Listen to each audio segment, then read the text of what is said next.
So I guess we can go ahead and get started. Let me find my agenda here. Okay. So this is the Ad Hoc Transition Planning Committee of the San Diego Commission on Police Practices meeting of Friday, May 28, 2021. And I will call the roll from the screen. I'm Doug Case and I am the committee chair. We have committee members Nancy Vaughn and Diana Dent. And then we have our liaison with Shenanigans for Justice, Kate Yevendetti. We have our outside counsel, Chris Cameron, and we have our executive director, Charmaine Mosley. Did I miss anybody? No. Okay, and so who wants to be the note taker for today? I'll do it, Doug. Okay, thank you, Nancy. And any public comment received? No public comment received. Okay, so the budget process, not sure there's a lot since last week. We're waiting for the mayor's revised budget. I know Charmaine's had to respond to a couple of administrative things from the Department of Finance, but and the city council members are submitting their budget memos, and so I guess those will be made public, maybe through the IBA's office. I'm not quite sure. Should see those prior to the budget hearing, the final budget hearing on June the 14th, when the city council will adopt the budget. I don't expect ours to be controversial. Staffing, Charmaine, do you want to give us an update on the two positions that we're hiring? Sure.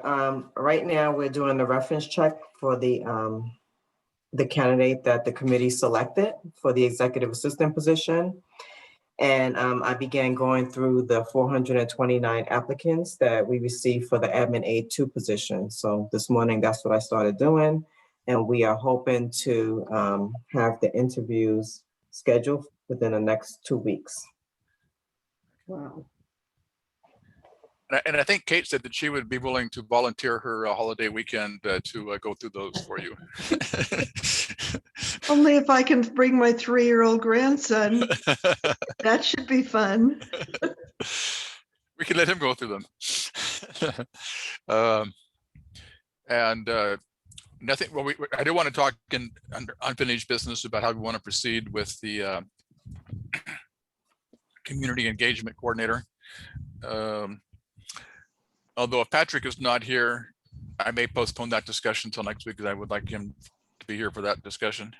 The implementation ordinance and permanent operating procedures. I guess that would be an appropriate time to mention Joan's response.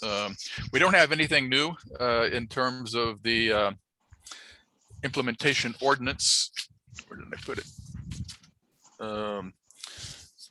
So we thought we might get it by today because we were told we would have it before Memorial Day. But again, we were told that before they indicated they were going to have a special meeting of PSNLN on June 24th. And Charmaine's asked a couple of times when to expect it and has received silence. So I think everybody received the memo I received yesterday from Joan. The first item there, and maybe Chris can chime in on a couple of things. So we told her of the commission's recommendation that it be the responsibility of the commission to hire, not to hire, but to select the executive director, and that the role of the city council should be to essentially ratify that selection. That we believe that's what the intent of an independent commission is. And the response we got back is that that is the normal process under California employment law is that the appointing authority makes the selection. This is a very unusual situation, though, because I think there's very few cases in which the appointing authority is different than the body that has the ability to whom the person serves at the will and direction of. And so the person serves at the will and direction of the commission, but is appointed by the city council. And Andrea St. Julian told me when she was writing it that it was written that way because the commission can't be an appointing authority under the law, and that's why they put it under the authority of the city council. And so I have a couple of questions for Chris on that part of it. Number one is, how does the ethics commission do it? And number two is, I don't know how familiar you are with employment law, but what was your reaction to that? And I will say that Joan didn't say that it wasn't possible. She just said that that was very peculiar. That's not her word. That's my word. And then she also pointed out that that's a policy decision, and that policy decisions are made by the city council. And she made it very clear to us that her job is is to report to the city council, that she was given the responsibility to draft the ordinance by the city council, and she takes her direction from District 4. So it was kind of like, thanks for your input, but if District 4 feels differently, we're going to go with them because that's our client. Anyway, Chris, So- can you respond to that? Sure, happy to. So the Ethics Commission just went through a selection process for its executive director, and what I haven't had a chance to do is to look at the ethics charter provision compared to this measure to see whether there's any different language. But they did exactly as you had suggested, which is to have the commission act as the, I guess, the recruitment and interviewing body, and presents to the council a selectee, if you will. And then the council does have to appoint them because they are the appointing authority. So this method of getting to the same result is not problematic from a legal perspective. What I don't know is whether the measure here for the police commission requires that the commission select and then the council ratify. But at the same time, I think Joan is also correct that even if it doesn't explicitly say that way, the council can decide, yep, that's how we want to do it, and they can put it in the implementing ordinance. I understand what she's saying. She's saying I have to put into the ordinance what I'm told to by her, her client, the city, and the city council. That doesn't mean that, and we'll just have to kind of wait and see what the implementing ordinance says. That doesn't stop you or folks, either on the commission or who support the commission from having a different opinion and testifying that way to the council when they're looking at the implementing ordinance, if it doesn't come out the way we hope. Okay, and so So structurally, there's no problem, but she's right. You couldn't go all the way through and get to the hiring process and say, we, the commission, hire you. well, and we know that, which is why we Yeah, exactly. and we said that. So, well, it's good to know that's how the ethics commission does it. Yeah, we just finished. And that. so there is a precedent for that. And I don't know whether Joan knows that or not. I think that part of it is sort of a semantics issue. She's just trying to be really thorough in explaining that, just in case you, the commission, were thinking you could actually finalize the hiring decision, that she wants to make sure that that's not misunderstood. So, I guess, like I said, we'll just have to kind of wait and see what the council proposes. Okay. So anyway, but that was a little, hi, Patrick, you made it back. So hopefully you're well. And yeah, apologies for being late. No problem. We were just discussing the Jones memo. I'm not sure at what point in time you popped in. I just saw you on the screen. I think I've caught up. I'm looking at the memo and some other stuff here. So I think I'm up to date. Anyway, so we have expressed our opinion, and we may have to wait till we see a draft of the implementation ordinance, but I think that we have good grounds to, challenge that to the city council based on precedent if, the city council decides they want to take control of the selection process. Doug, can I just ask a question? I did read the memo when you sent it, and I'd love to ask a question with Chris here about this issue. Okay. And I apologize if I came in after someone else raised this. I was trying to rush back from a doctor's appointment that ran very late. So Chris, again, apologies if this is repeating, but in the text of Measure B, the language about the executive director is appointed by the city council to serve at the direction and will of the commission. So a part of the tension, as I'm hearing it, is between what that will means. Direction it makes sense because regardless of who appoints, but at the will of the commission, even though appointed by the city council. So it seems to me that in terms of a sort of legal strategy or thinking forward about potential conflicts here, if there's no mention of the commission's central involvement in selection, even if not appointment of this role, then we could get into a situation where the measure empowers the commission just to continually fire whoever the city council appoints. Because that language is clear. It seems to me, even if there's a complication about employment law for city government. So is that worth raising with, is it worth pointing out that language and really focusing on what that enables in the future with the city attorney? I mean, the land of unintended consequences, is always kind of in play. I think it's, it might be worth, if you want me to go back and kind of have that conversation, for the conversation with the city attorney, that's not going to go very far. She may very well understand and agree that, if it got to loggerheads, the commission having the will, since that person's going to serve at the will and the pleasure of the commission, you're right, you could get into these kind of battles where they give you an executive director, you fire them, and then they give you another executive director and you fire them.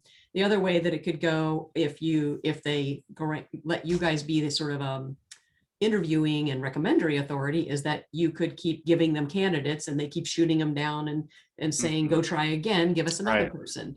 So regardless of how you structure it, there's a potential for there being an uncomfortable loggerhead, which is not productive for anybody. On either side, as you're On either describing. side, Yeah. right. And so even though you end up picking a model that you're going to use, there's usually an attempt, because both parties, whatever model you choose, is going to have the power to sort of stymie the other one.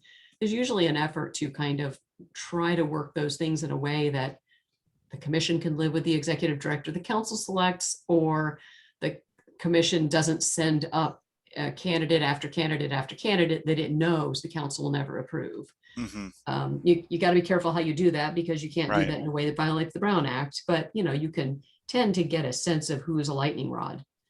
I know you have just years and years of experience with municipal policy and government documents. In your experience, the language of "at the will of," does that empower the commission to cease employment technically? Yes. With a city appointee? Well, I would say yes, but with a caveat. The council could, in further clarifying the measure in its implementing ordinance, could tell the commission what would be a terminable at their will situation. So they could circumscribe "at the will of." Okay. They could Gotcha. further define it, as long as they don't get in conflict with it. So, I kind of hate to kind of play what could happen down the line as everybody makes their power plays. But yeah, I think we have to look and see what they're going to look at. They may want it to be for cause, and they may define what cause is, versus just losing the confidence, or, not being the commission's preference. The one thing I did say at the very beginning, and you may or may not have seen it, is I haven't sat down and really looked carefully to compare the language used in the charter talking about the executive director of the commission, ethics commission versus the police commission. So I do want to do that because I think that would be illustrative of kind of the expectation, at least. Thanks very much. Very, Yeah. very much. Okay. And then the other items that were included in her memo, well, we responded to the question of whether or not we envisioned our investigator responding to the scene, and we said yes, and she indicated that that would be something that would be subject to meet and confer, which we've been told before, and that's not a surprise. I didn't see, unless I missed it, anything in her memo responding to our suggestion that our investigator participate in the initial interview with homicide as an equal participant. And that's an important, a critically important thing. And she didn't mention that, since I don't know what to infer by that. That would have been a good question to ask. And she ended her memo by saying, you know, she didn't see a need to meet. And we asked some questions, but she doesn't seem to think that she has any questions. And it was, it was kind of like, I'll let you know if I need to get any information from her. Doug, on that last point about interviews, I think it's really important that we highlight that to her, and we should stress what we learned from the Oakland Commission, which is that IA is going to want that to be true too, because if we don't get access to the first interview, that means we have to do a second interview, which means the evidence file is completely open to the officer, the subject officer, and his or her or their representation. So I think it would be worth stressing both sides of that when we go back and say, hey, we need to know that this is in there. Well, and that's part of the reason I wanted to have a meeting with her, so we can go over those things. And she indicated doesn't see a need for a meeting. So I mean, we have to wait until we see the implementation ordinance. And I also don't know, she did ask if we were interested in helping to draft the investigation procedures, and we said yes. And she did clarify, which we understand, that the investigation procedures will be subject to the meet and confer. But I think it's hard to begin working on those until we know exactly what the ordinance is going to say. And then I also want to confirm timeline wise, is the city council, when they, because my understanding of the process is that PSNLN will essentially approve a draft of the implementation ordinance. Then they will send that to the full city council, and the full city council will then direct the city to initiate a meet and confer on it before they, consider it. I don't know at what point in time the implementation procedures are forwarded for a meet and confer. My hope would be that it would be concurrent. And so if in our timeline, the city council were to direct the beginning of the meet and confer, that we would have a draft of the investigation standard operating procedures as well as the implementation ordinance, so those could all be discussed together. So I think it's worth even if Joan doesn't want to meet, I think it might be worth a very specific question back to her about whether the investigative procedures are intended to be part of the meet and confer related to the implementing ordinance. Because I think that might tell us whether that's going to happen.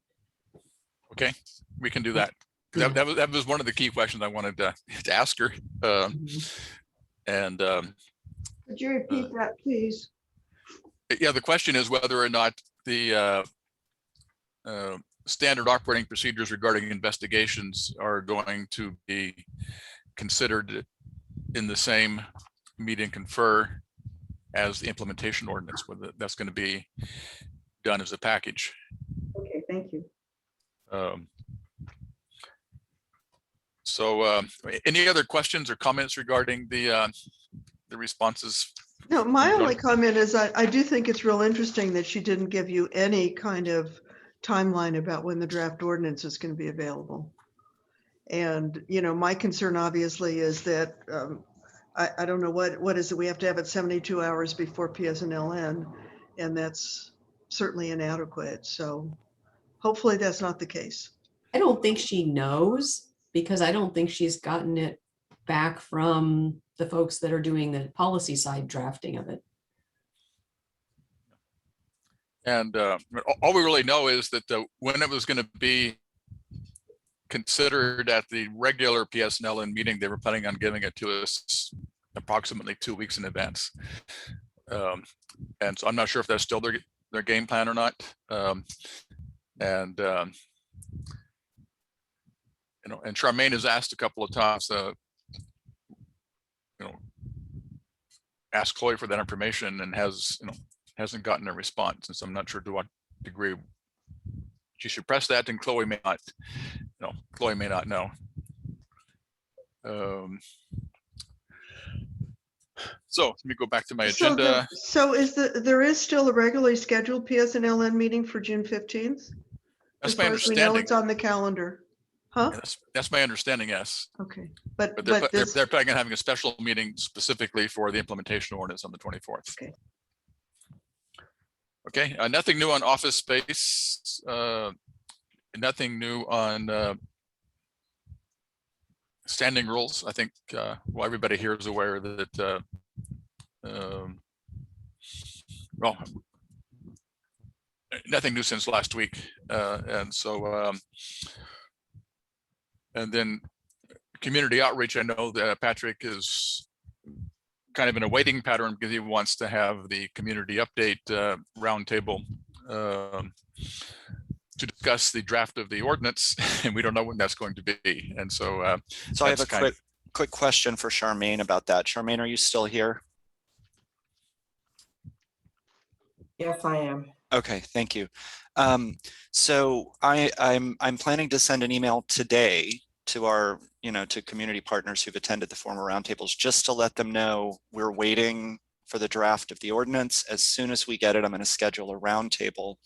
I'd also like to share two things with them. The first is SDPD's response to the memo about the protest policy, the First Amendment policy. Charmaine, I saw that you have posted that on the CPP website, so I thought I would direct them to that. I'll probably also attach the PDF to the email itself.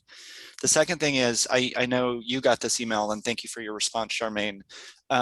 We discovered, I can't discuss any specifics, but we discovered that, a number of months ago, I need guidance on how to represent this to them, because I do want to represent it. I think it shows some of what the interim commission has been able to do.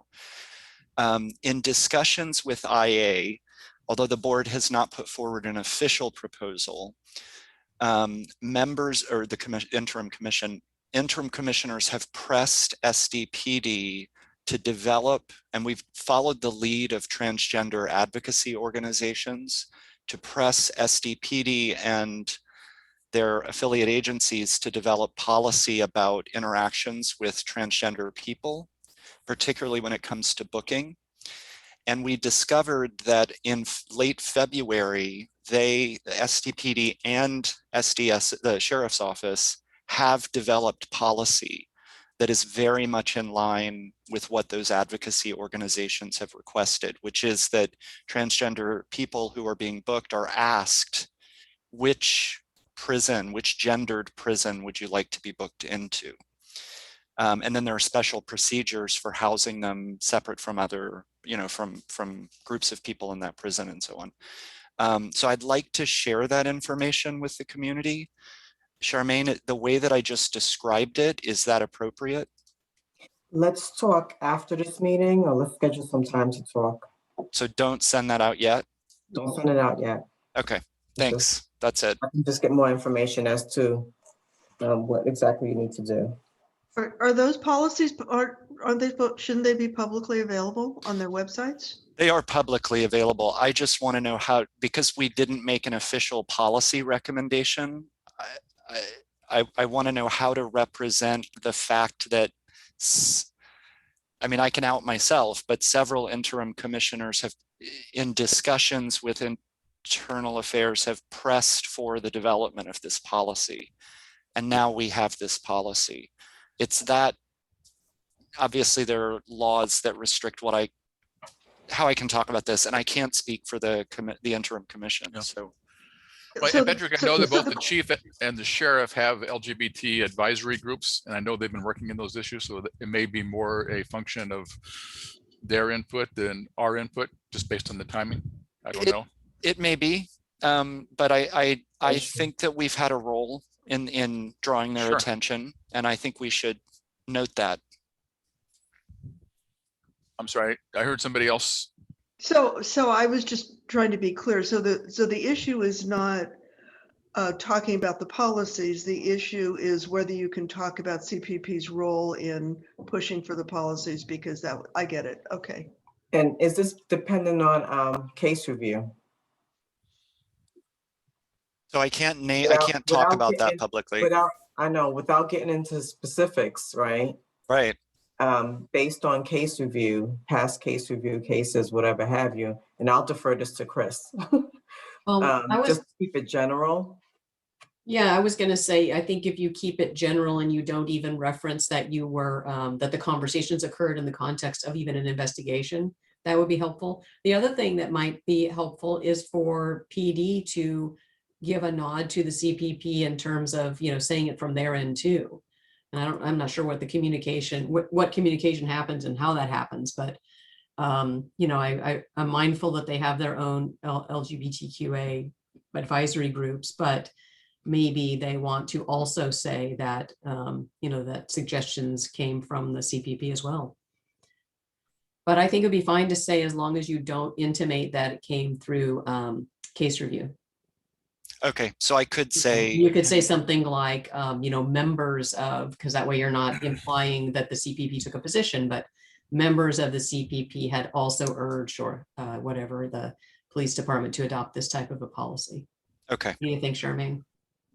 I think that's fine. okay. So I'll do that then. Mm. We don't need to schedule another meeting, Charmaine. Okay. Thank you very Okay. much. And thank you, Chris.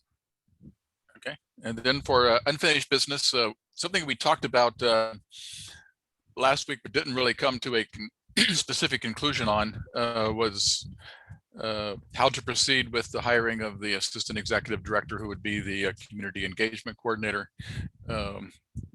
The issue being the need to do that as soon as possible. We had initially wanted to do it before now.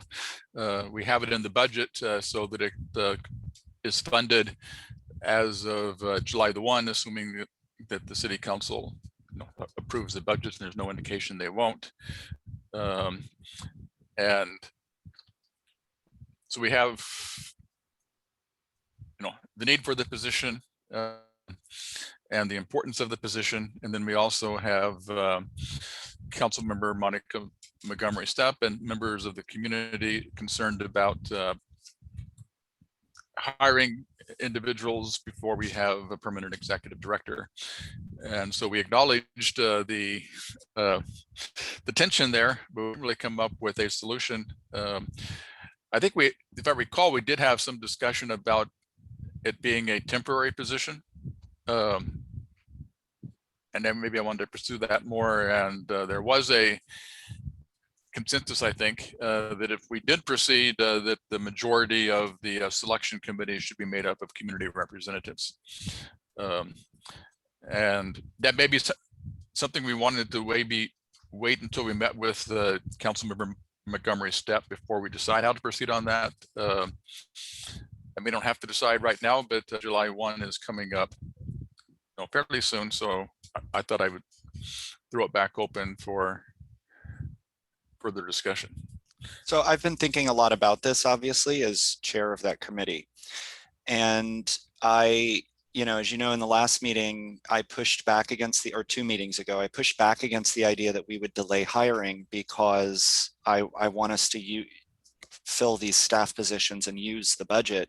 But after listening at a roundtable to community members' responses, I was compelled by what Nancy argued several weeks ago, that the permanent executive director should make these really important hires. So I've been continuing to think about this, and I've realized that there's an underlying question that I don't think we've answered. And that is, what is the relationship between this staff position and the outreach committee of the CPP? Is the chair of the outreach committee going to stay the same in terms of what I've been doing? Or will all of that work to organize community members and groups shift to a staff member? Or will the staff members support what the outreach committee and the chair of the outreach committee is doing? I suspect that how we answer that question is going to have an impact on how community members feel about this hiring process.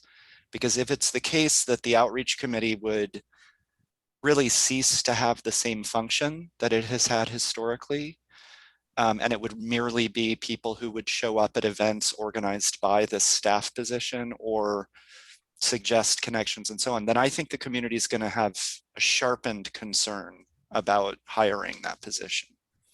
So 2 questions, Patrick. Do you think having a majority of the selection committee being community representatives would change how people in the community view the position?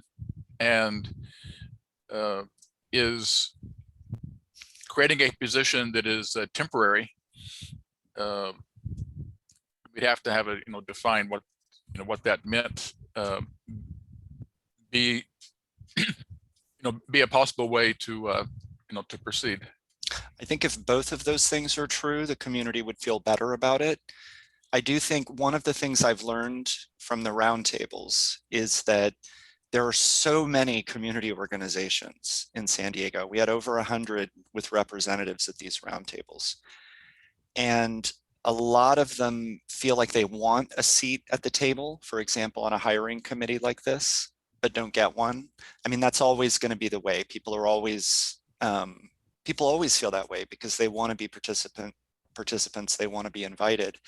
So I don't think that just including a handful of people on the hiring committee is going to solve the problem for that reason. It would be interesting to include, as a part of the hiring plan, a community roundtable where the candidates talk to the community and answer questions.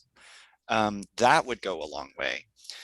And I think we have to answer that. It's sort of an ontological question. Like, what is the relationship of this position to that outreach committee? So I would think that the person would be responsible for providing administrative support. Okay. To the commission, especially to the outreach chair. Okay.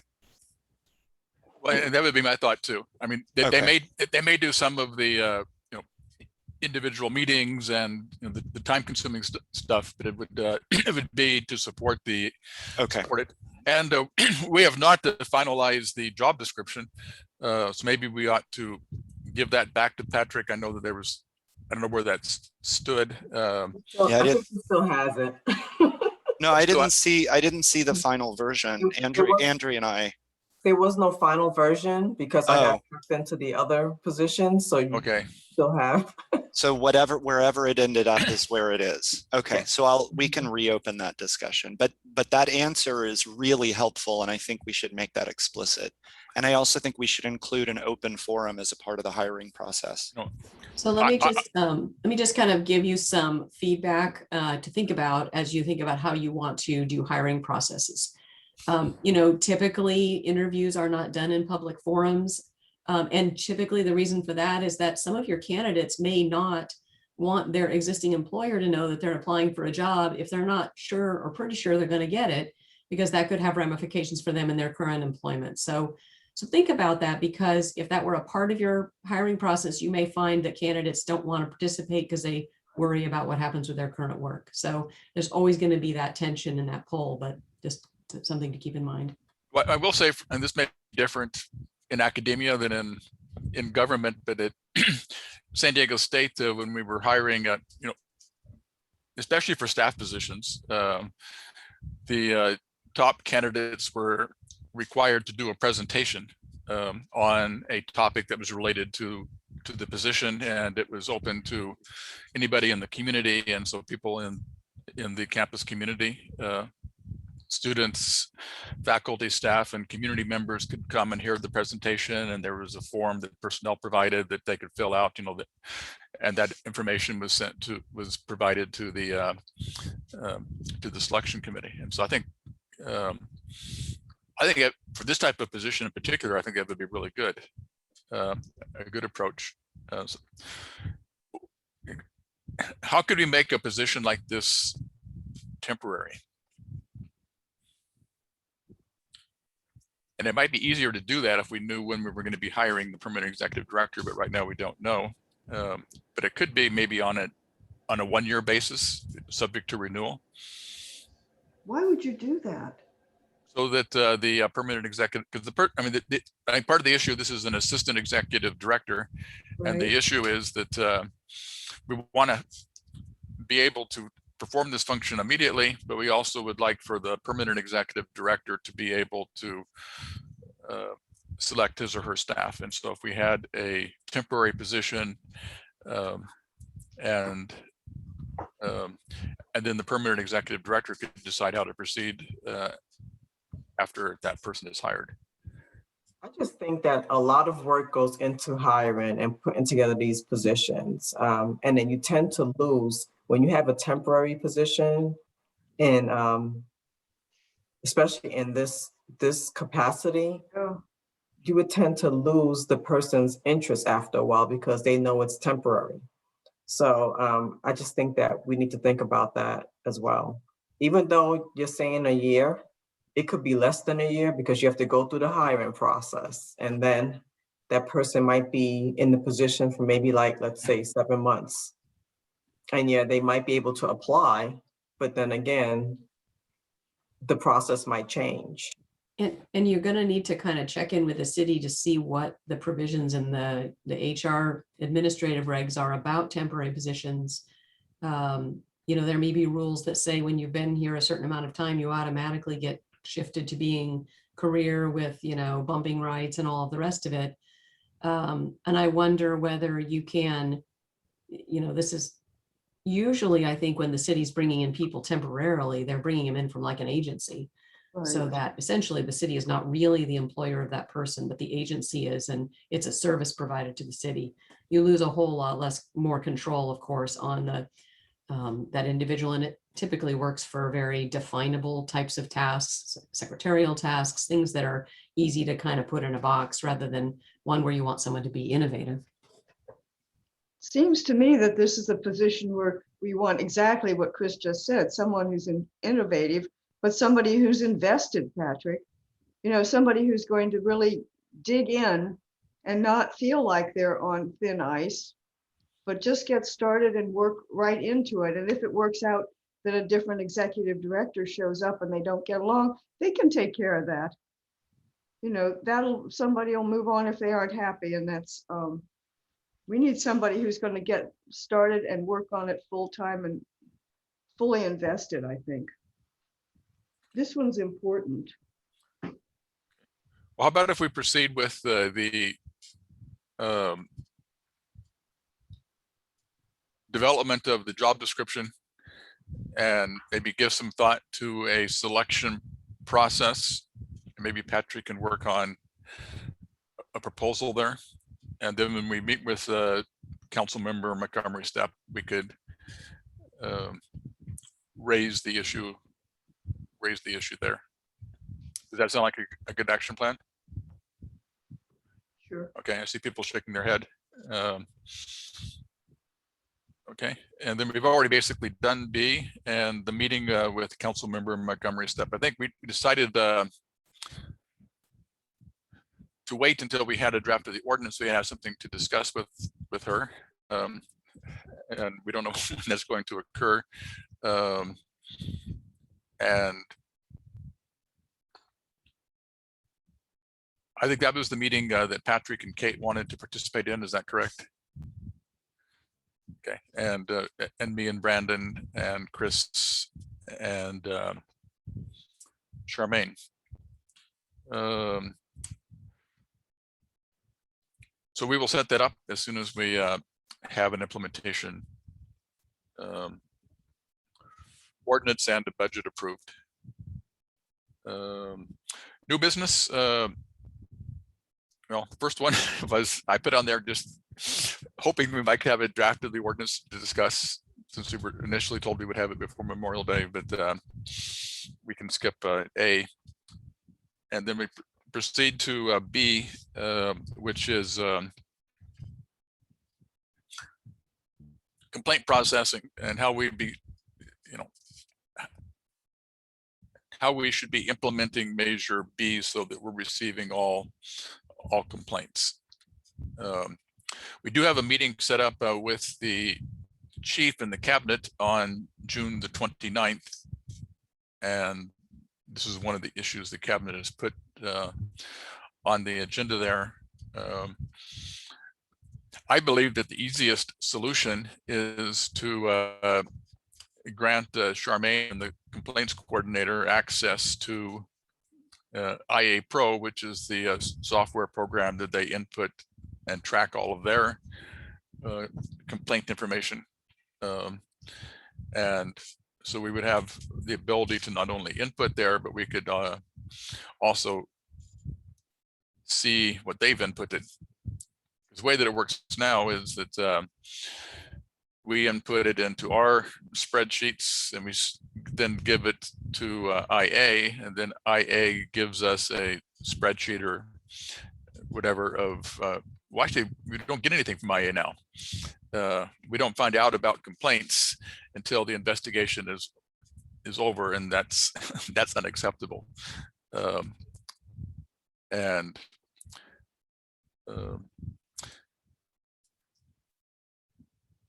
And we have a, the position that we're hiring that will be taking care of two critical functions. One is all of the complaint processing, which means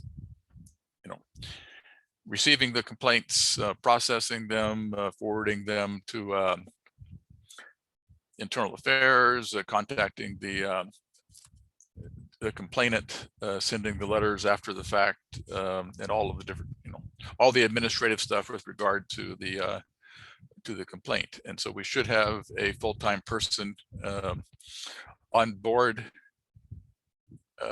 soon. I don't know what the time frame is, Charmaine, when we expect to have that person on board, but I would think that it's by July 1 at the latest. And so I'll leave it there. What should we be doing to make sure that we are in compliance with Measure B, which says that the commission shall receive all complaints?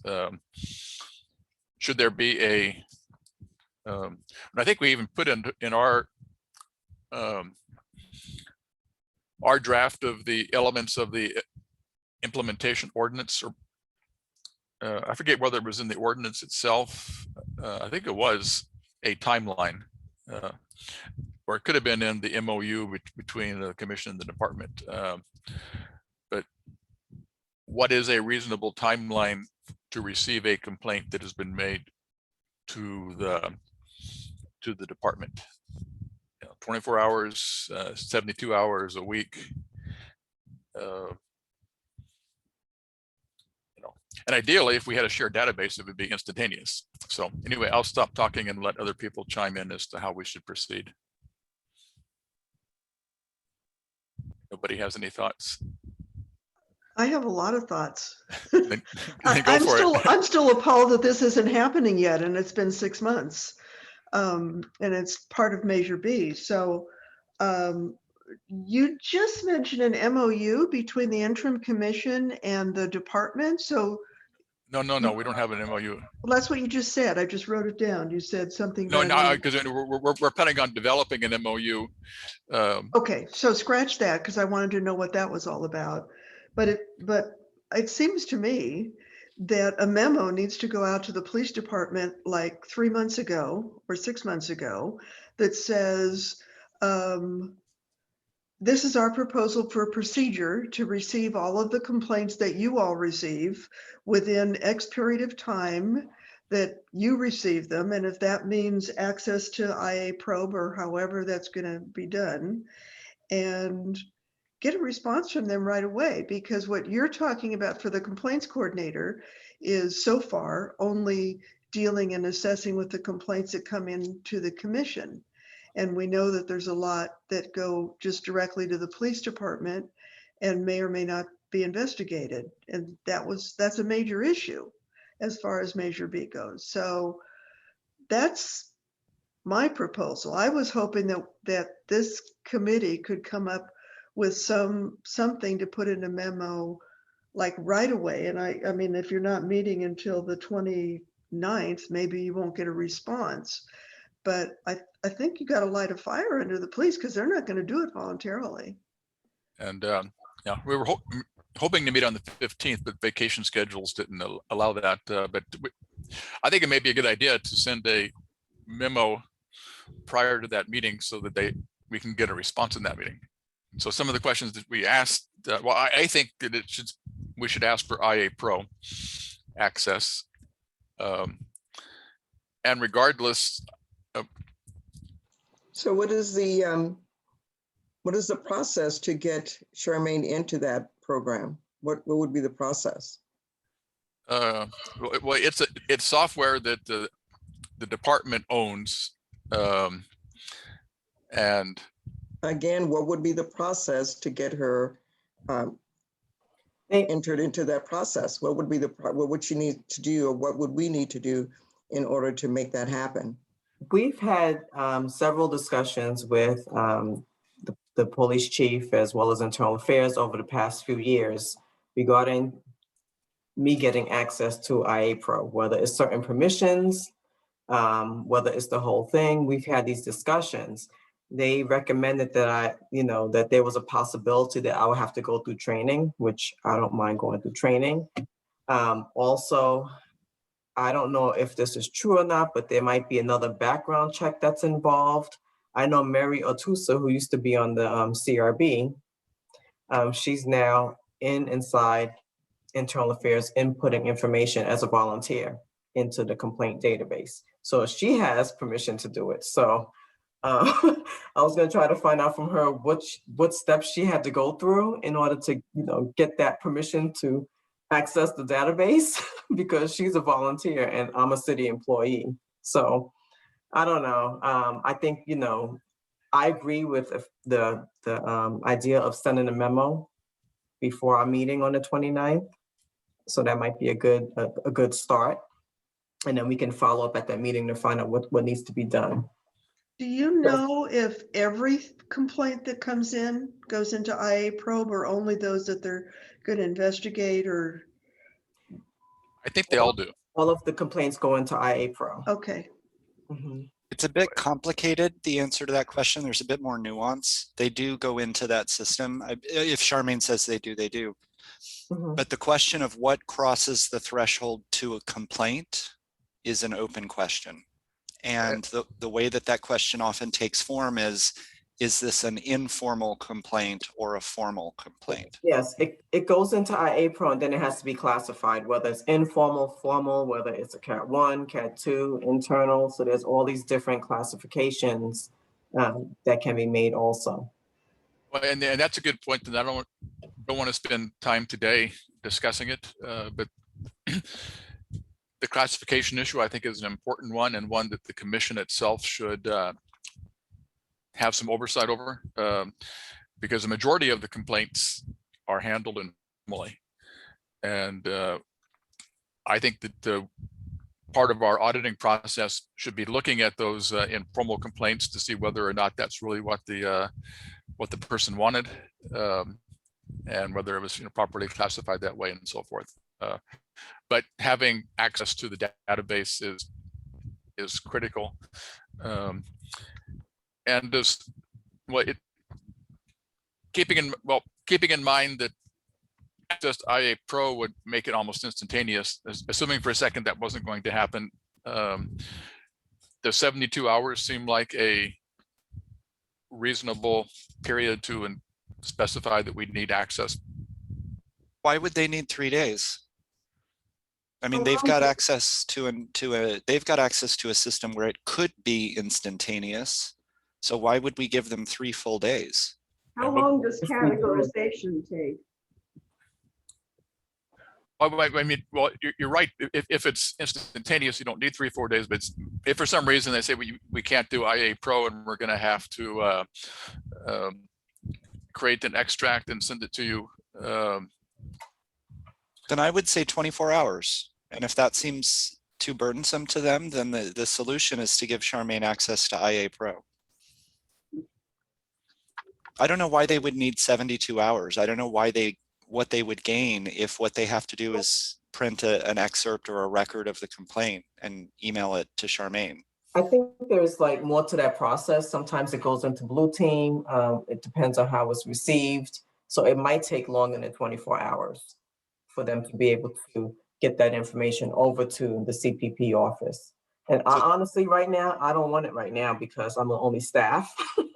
But we're putting this into a letter which we're going to expect a response on now June 29th. We should have the person on board by then, or very close to it, and so we should be able to handle it. So I mean, that's part of the reason why we haven't pushed it now, because we have so much on the plate. But when we now have, Do people have any? Keep in mind, let's try to think as far as like the timeline goes as I'm going through the applicants and when we're going to have the interviews, and then we'll be able to get a more of a better understanding of the starting date for that position. okay. But we can always negotiate with with the department, or I mean, even if we started getting the information on July 1st and we didn't have the staff person, then the staff person could begin processing that as soon as we get on board. So I have a question. Do you have any idea how many more complaints you're talking about seeing? Because of course you don't see them now, right? So all of those that are basically dumped by IA, you don't have any, and that's what basically you're gonna have access to now, but you don't have any idea of Well, knowing actually, if we do, that's- because we asked for those statistics at a policy committee meeting back when we were meeting in person. So probably was back in 2019. But they did provide to us a list of all of statistics of the number of complaints that were filed, how many of them were informal, and how many of them were investigated and so forth. Because that was what we were looking at, as the issue of how was the decision made for complaints that we made informal and so forth. And Charmaine, do you recall what those numbers were, or what the percentages were? No, I don't remember. I'm sorry. And we also asked, and this is a separate issue, but we also asked how many internal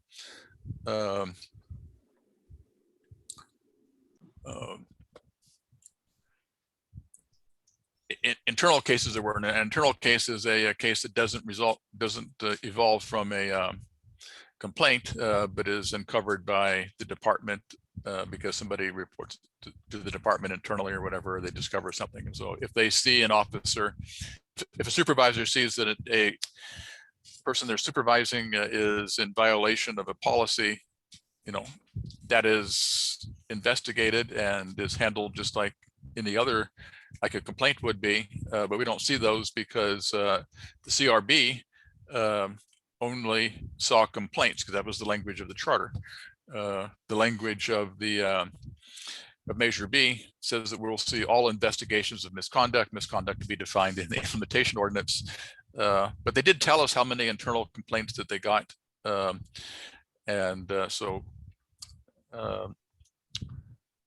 Charmaine, can you see if you can find that before our next meeting for the numbers. But Yeah, I was just Oh. curious about, how much additional work it's gonna, come to the office with. it seems to me that about half of the complaints were informal. So it's gonna about double the work is what you're talking about. Possibly, yeah. Yeah, but of course, well, and it sure doubles the work. It means inputting it into the system, but if the person doesn't want it pursued, we don't have to do follow up with the complainant and so forth. But I think it's important that it be in the system so that we can follow up on that. Well, since Brandon isn't here, how about if I ask him if he can draft a letter for us to look at next week? To send to the for him to send to the chief. I don't think it has to go through the full commission, since it's simply an administrative thing regarding to the implementation of Measure B. So I think having us look at it and then having him send it would be appropriate. So- I don't think that violates the requirement that the committees don't take any action on behalf of the board or commission without approval of the commission.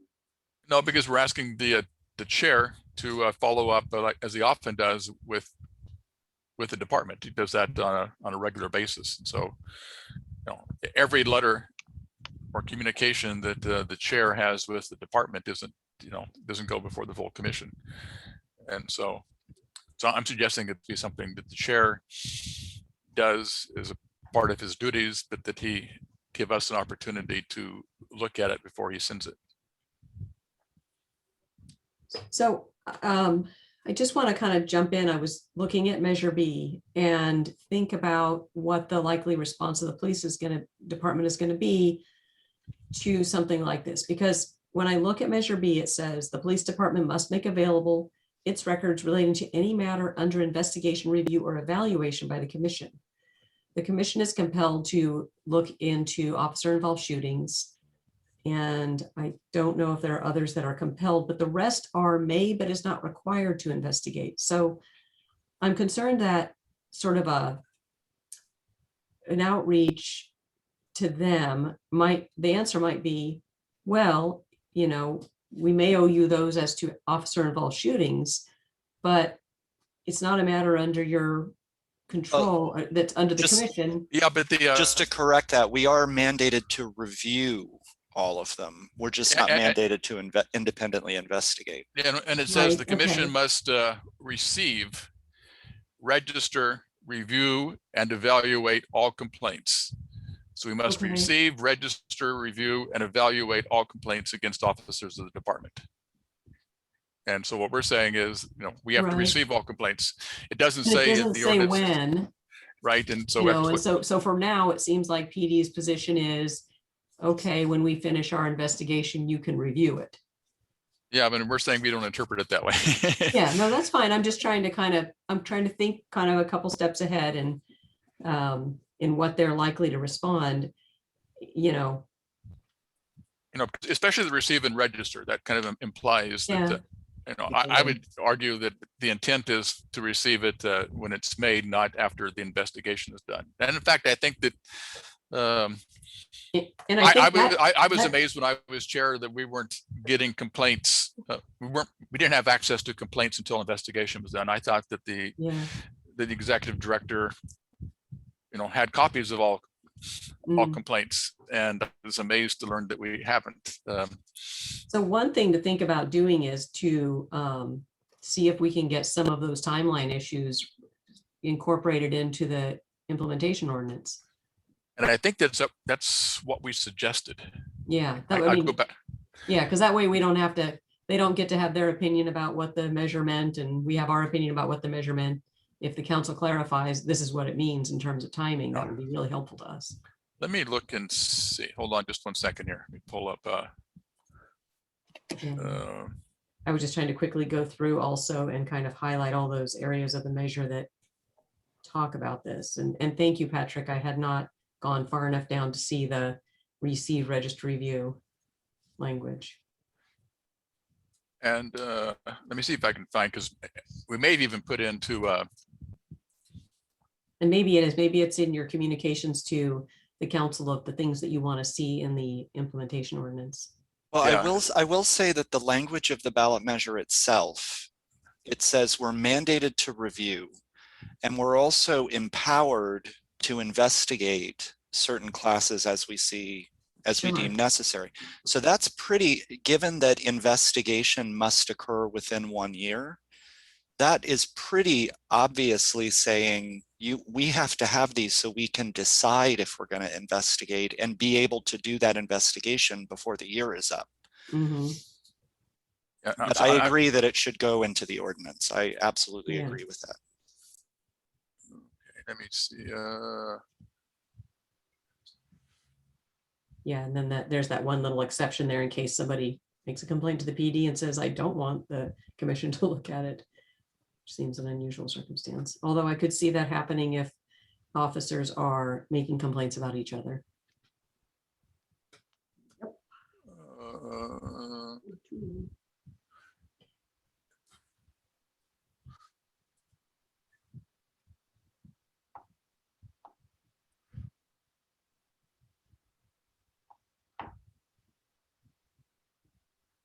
And we didn't specify a particular timeline, but I agree that should be in the ordinance. Mhm.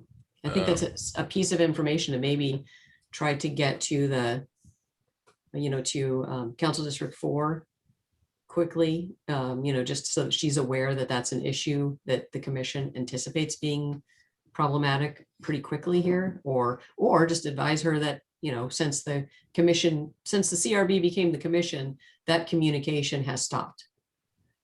So that she realizes it's an issue now. Yeah, well, that and actually timing needs to be addressed. And actually we'd given them, this is back when we were looking at 2 ordinances. We're looking at the, Right. Mhm. and we did put, we said requires that complaints received by SDPD be transmitted to the commission within 2 business days. Yeah.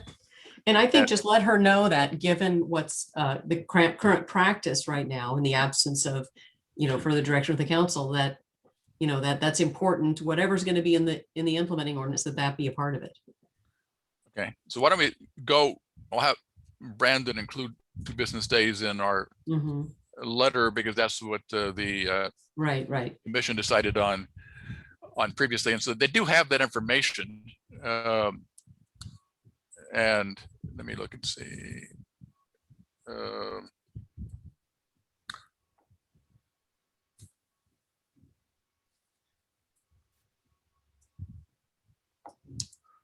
But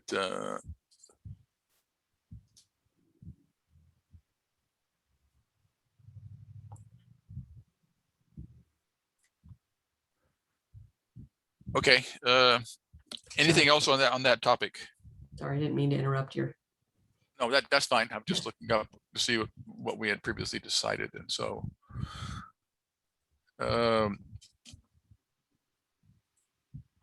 and I can let Chloe know that that's an issue that we discussed today, and we think it's important to have included.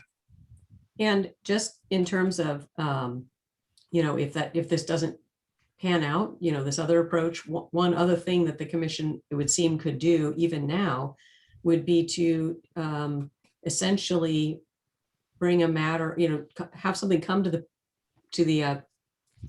commission to say whether that it may make a decision that every complaint that does not explicitly say they don't want commission review is deemed to be under evaluation by the commission. That way you would be under Measure B, you would have covered, an argument that they may make and say, well, this is not one of your compelled reviews, and you haven't told us you're reviewing this, so it is not yet a matter related to something either under investigation, review, or evaluation by the commission. You may have to put it in play as the commission. Yeah, but we still have to receive, we don't review and evaluate if the complainant doesn't want to, but we still are required to receive and register it. Well, let's see what you're required to receive. It says a must receive, register, and evaluate all Remember that complaints again. against officers, except the commission must not review and evaluate complaints where the complainant has requested. And so it says there are 4 things: Yeah, receive, register, review, and evaluate. And if the complainant doesn't want it, we don't do the last 2, which is review and evaluate. So that tells me that we still receive and register No, all I agree with complaints. you. Okay, so I will contact Brandon and let him know what his homework assignment is, and I will let Chloe know. It sounds like if we want things on a policy basis to be included in implementation ordinance, we probably should be going through District 4 rather than through Joan, because Joan is working at the direction of D4. But don't you also think that this is something that can be started sooner than that? That if you get the department's sign on, because otherwise you're still talking about not Oh, yeah, starting it until who yeah, knows when. Well, no, I agree, Kate. So we want to send the memo prior to our meeting, so we have a response at the meeting. Yeah, so the memo needs to go out now. And I would agree with you that it should have gone out 6 months ago. But if 6 months ago we should have had enough staff to be able to do the basic functions of the office, and all we've had is Charmaine. So it's impossible to do more. There's limits to the human capability, but now that we have that capability, we should be pushing the issue. Okay, how are we doing on time? Oh, it's 1:10. The next issue is not, I think, can wait till next week unless people want to go ahead and discuss it today. And that is what our expectations are when we make recommendations to the department on discipline or on policy or on findings, including, for example, are they required to respond in writing? And if so, how soon, must they respond, et cetera. But that's not something I think that is critical to discuss today. So unless somebody really wants to spend time discussing it today, why don't we about our next steps and what we should put on the agenda for next week. Well, maybe next week we'll have the implementation ordinance to discuss. If not, we'll go ahead and put that item C on the agenda.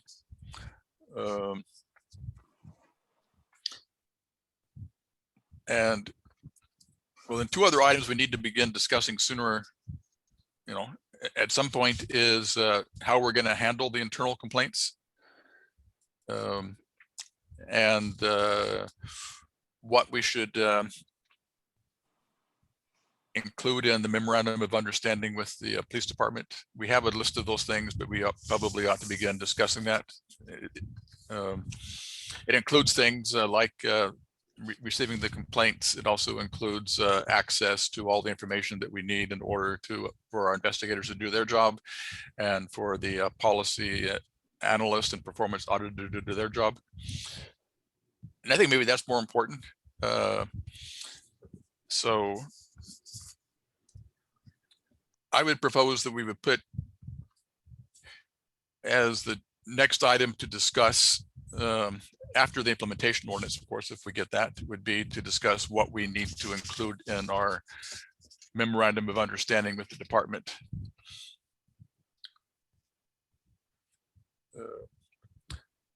And I can provide everybody a list of what we already came up with that needs to be included there, but we can begin discussing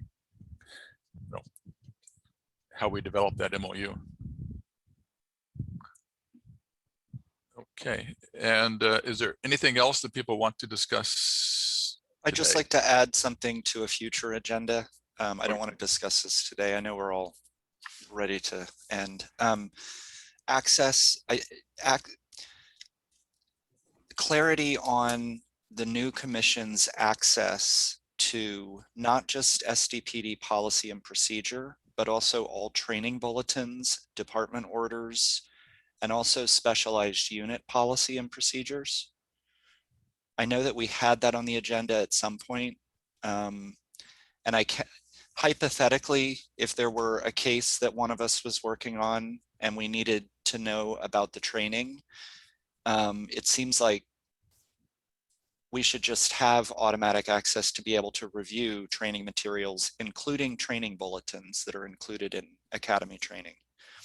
So I'd just like to add that to a future agenda and please not open the discussion now. And Nancy, did you get that for the minutes? Oh, you're muted, Nancy. Nancy knows, Nancy and I have discussed this. I'm pretty sure Nancy knows what I'm talking about. Okay. Yes, I do, but I didn't get, you talked about two things for the future, Doug. You said the contents of the MOU was number one. What was the other one? Process for doing something. How to handle internal complaints. Okay, thank you. Now, is that going on the new business? Yes. Okay. But the priority would be the implementation ordinance once we get it. Then the second one would be the MOU. The third would be internal investigations. Okay. Okay. So I think that we are done for the day, and we can now begin enjoying the holiday weekend. Thank you, everybody. And we will see you next week, same time, same place. Be safe. Have a Thank great you. weekend. Enjoy. Have a great